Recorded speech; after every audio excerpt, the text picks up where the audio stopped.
Nicholas, thank you for being with us. Thank you. What was the reaction that you got after you showed this film in different parts of the country, and did that chord resonate with people? As far as the reaction to the film, we've shown it in a lot of very conservative parts of the country, and I've presented the film in Alabama and in Kansas and other more traditionally anti-immigrant or more conservative places. And one thing that's been really eye-opening for me is that all of those communities, all of those small towns, all have undocumented immigrants in their own towns. And the reaction from them has been really moving to see stories of people in New York City and elsewhere going through the same experience. And I think the most moving reaction to me has been immigrants themselves coming up to me after the film and saying, "Thank you for telling my story." We have, though, also from the non-immigrant communities had, I wouldn't say hostile reactions, but counterpoint or debate that have happened. And there's been several times in theaters where people have asked a question and said, well, couldn't she do this, or couldn't she have done that, or why didn't she go to Canada, why is it our responsibility? And those are fair questions. Yeah, those are fair questions. I think what was interesting, though, let me just say about that story and the times that has happened, is that very often when somebody will get up and say something to that effect, before I get a chance to answer, somebody else in the audience would stand up or respond directly, and all of a sudden I wouldn't be talking at the front of the theater, but there would be a debate going on between people that had probably never had this debate. And so rather than trying to convince or press or push an agenda on another community, to make a film that has spurred that debate and has gotten people to talk to each other is really important. Why do you think that this is an issue that creates so much debate and hostility? I mean, people get really upset about this immigration issue. Why? I think people get upset about the immigration issue because they're under the impression that immigrants hurt them or immigrants take away from them. And by letting people in, we're taking away from what they have. And right now, we're in a tough economic moment. And I feel like people are even more protective of their jobs and of services that are provided to them. There is this idea that immigrants will take our jobs. Well, I think that the facts and figures about whether immigrants help or hurt the economy is extremely widely debated. And if I tell you how they help, somebody else will tell you how they hurt, and another think tank or another policymaker will tell you how they help. Mm-hmm. The really sad thing is that when you have this many undocumented immigrants here that don't have labor rights and don't have protections, they are willing to work for a lot less. And so I agree that having 11 million undocumented immigrants is bad for the economy. What I'm saying is that we shouldn't have 11 million undocumented immigrants. We should find a way to bring them into the system, to get them to pay taxes, to get them to pay fines even, and to make sure they have the same wages and the same labor standards so that American workers are protected. And what about the issue of national security? Because that's another thing that I hear often. People are very concerned about national security issues when you talk about immigration. If this is drawing in gang members, drug dealers, et cetera. Well, again, if we increase the number of legal entries, then we can vet everybody who comes in. And if we increase the number of visas that are allowed, we can review people's criminal records. We can devote our resources to kicking out those that don't belong or those that are going to cause some kind of harm. The bottom line is that's like the extremely small minority of people come here to cause trouble. So do you think the anger then is just about prejudice? I think the anger is fear, and I think the anger is often, I think fear comes from not knowing. And I think fear comes from not knowing the other. And in a lot of parts of the country where there's extreme fear or extreme anger towards immigrants, I think it's because they don't have the opportunity to have that kind of relationship, to get to know the immigrants or the other in their community. And when I made this film, what was really important to me was give audiences the chance to live with an undocumented immigrant, the way I got the opportunity to do so for 3 years making this film. How did you meet Carmen? I met Carmen through another Bolivian woman who is a housekeeper that works for a relative of mine. And so I was talking to her right at the time that the big immigration protests were happening, which you see in the film. And I'd had this conversation with her, and I said, it would be great if there was some change in the status, that you could get your papers. And she said, yes, it would be great for me to get my papers, but my family is here. I have this friend, and you wouldn't believe her story. She hasn't seen her daughter for 6 years. Her daughter's in a wheelchair, and the daughter wants more than anything to be back with her. And worse than anything, the mother promised that she'd be home for her daughter's 15th birthday, which is the most important date. And if this law changes... Quinceañera. The quinceañera, right. And maybe if this law changes, she can live up to that promise, because there's no way she can go home without the money she needs. And when I heard that, I asked right away, can I meet her? So I met up with her. We did one of our interviews where we sort of just walked around. And she told me that she'd always wanted to go to the Statue of Liberty. And I thought, well, that would be an interesting subject, see what an undocumented immigrant thinks about the Statue of Liberty. Before that happened, in the subsequent time, we became really close. And she decided that she was, and the law fell apart. It did not pass, the law that was going to give some form of citizenship or amnesty. And she decided on her own that she was going to go home. And when we went to the Statue of Liberty, she gave one of the most impassioned and eloquent and articulate and beautiful and moving speeches about what the American dream meant to her, what it was, what it could be. And I felt that she was somebody that could be the subject of a feature film. It's a really beautiful story. Thank you. And I was wondering, what happened to Carmen and her daughter? So Carmen is still in Bolivia. We left the end of the film ambiguous because I wanted to represent that there is no choice for somebody like Carmen and for the millions of other people in Carmen's position. Some choose to stay, some choose to go. Her daughter is alive and well, thankfully. And unfortunately with documentaries, it's really hard to know when to stop filming and when to say the movie's done, because people's lives go on and people's lives change. Carmen's case has been a little bit benefited by the fact that she had this film made about her. We never made the film for the purpose of helping her, but rather to tell her story.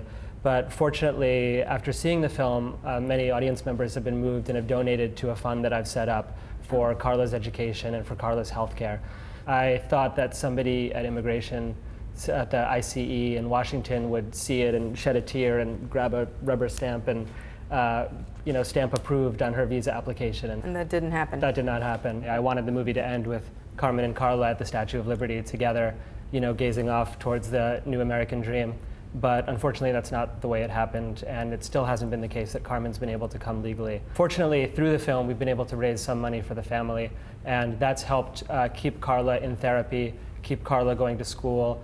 Carla is at the university studying in veterinary school, which is very heartwarming, but unfortunately her opportunities are very limited there. And even, especially with her disability, they have a very challenging life ahead of them. And their humility too. I mean, this daughter, this young girl, she just seems so wise for her years. I think in one way she's very wise and very stoic because of her situation, but it's also, I think held her back in some ways not having a parent.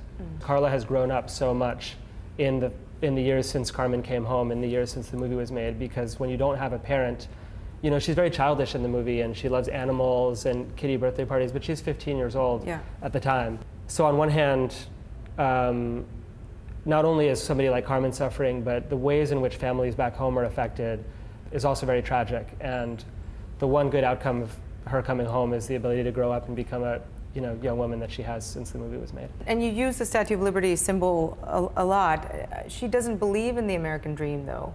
Because it wasn't provided to her, that opportunity wasn't given to her, and that's the thing that I want this film to change, is to remind ourselves that she deserves to have the opportunity. And the title of the film, La Americana, meaning the American woman, is her assertion that she is American. Not just because all of this continent is America, but because she has given so much to this country, she's provided so much to this country, she's served so much, she's paid taxes, she's learned the language, and she should have the opportunity to become American, and so should all of the others from the Americas and from all over the world.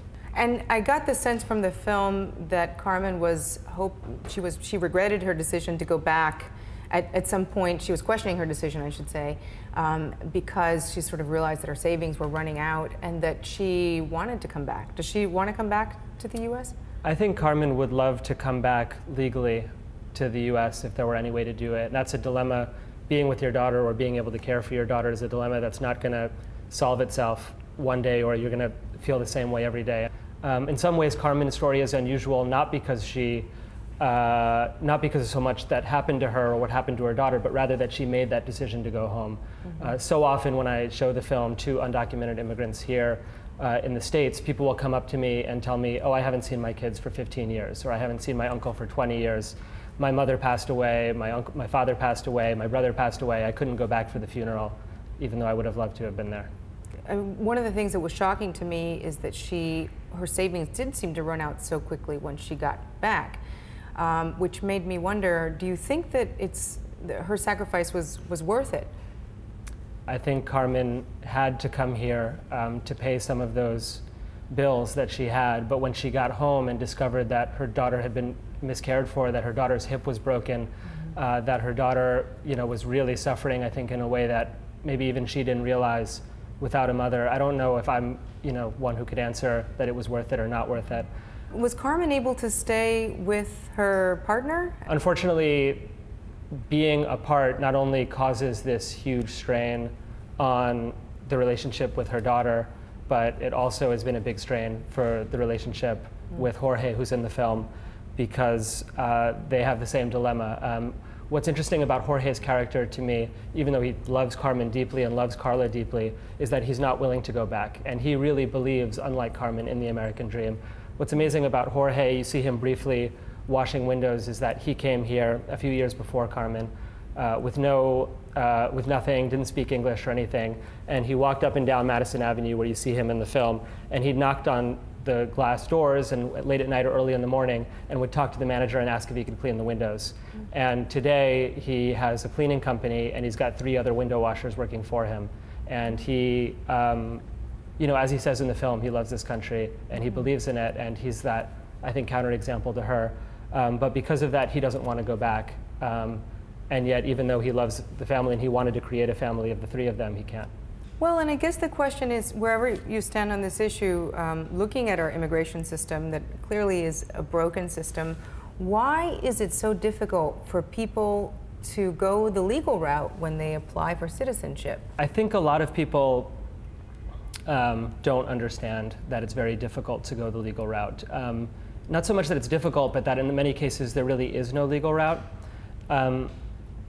And that's probably the #1 question I get asked that the film doesn't explain clearly because it's complicated, is why didn't she just come legally? The reason that she didn't come legally is because there's a very limited numbers of visas given for this type of domestic work. There's many, many less visas given than there are job openings for people to do it, which is why people come to do the jobs illegally, because the jobs are here waiting for them, because the visas are not available to them. And that forces people to either come illegally or to try to come by other means, whether it be crossing the border illegally or by applying for a tourist visa and then overstaying their tourist visa. The tourist visa thing is really interesting because so many undocumented immigrants that are now able to achieve a legal status have come with tourist visas and overstayed them, or have married somebody who is a citizen, which is a way to become a citizen. That option is not available to people who have an illegal entry. An illegal entry, typically being crossing through Mexico, means that you really have no legal way, with very limited exception, of becoming a citizen or of even getting your residency or any kind of green card. I didn't understand how that worked. I just assumed that if you marry someone from this country, then you can get your green card. No, there's a variety of different, even if you're undocumented, there's a variety of different degrees of how undocumented you are, and there's those that had the resources to come with a tourist visa, and there's those that didn't. What's tremendously unfair to me about the tourist visa system, which gives those people a lot more opportunity, is that in order to get the tourist visa, you need to prove that you have enough money that you're likely to go back to your home country.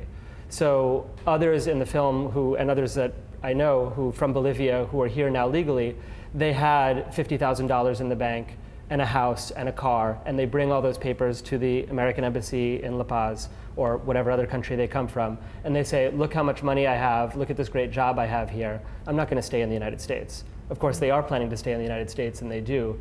But what to me is so unfair about that is instead of give me you're tired, you're poor, it's give me those that really have enough that they don't need to be coming here. But there's people who've been illegal for 20 and 30 years and have created lives for themselves here and created families for themselves being undocumented. And there's families that are separated after 20, 30 years where parents are sent back home or where even kids are sent back home. What does that do to families? I mean, how can we even live in a world that's forces people to separate like that? I think that we can work to make it happen less, and we can strive to make it better. I think we talk a lot about family values in this country, and I think in the Latino community especially, there's so much family value. I mean, it's the priority in every aspect of life, is to keep families together and to create better lives for your children. And for so many people, for the hundreds of thousands who are deported and for the millions who are undocumented, they've only come here for the purpose of achieving that, and we don't give them the opportunity to do so. And it's heartbreaking, and I think what I wanted to do with the film is show what that felt like.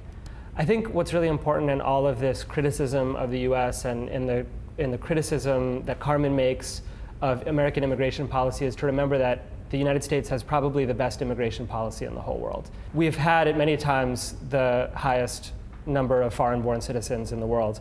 And when I show the film, I often will tell the students when I'm at a college or university or at high school, look around the room and see how many people are from somewhere else. And I think a lot of what I want the film to say and what I want audiences to take away is not that the US is a bad country or that the spirit of what's written on the Emma Lazarus poem is dead, but rather that that's what this country has always been about. That's something we can all be really proud of. And I want the film to reinforce that and to make people proud of that fact. So what's next for you? What are you working on next? So since La Americana, I produced a fiction film called Valley of Saints. It's a love story set in Kashmir, which is a place that's also been divided by a border. And I think a lot of my work deals with borders, whether they're political or physical or religious, that keep us apart artificially. And I think a lot of my work is about taking those borders down between us.